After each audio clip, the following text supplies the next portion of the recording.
So is that a magpie? Yeah. It's a white magpie. A white and grey magpie. There's the normal magpie. And here is a white. So is it a magpie? Mm-hmm. Yes, they're baby. That's a fully grown one too, isn't it? I've never seen that.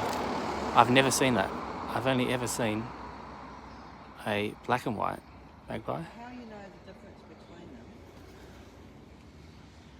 Down on their neck is white, and then if they're black and white speckled, they're females, and if they're just white, they're males.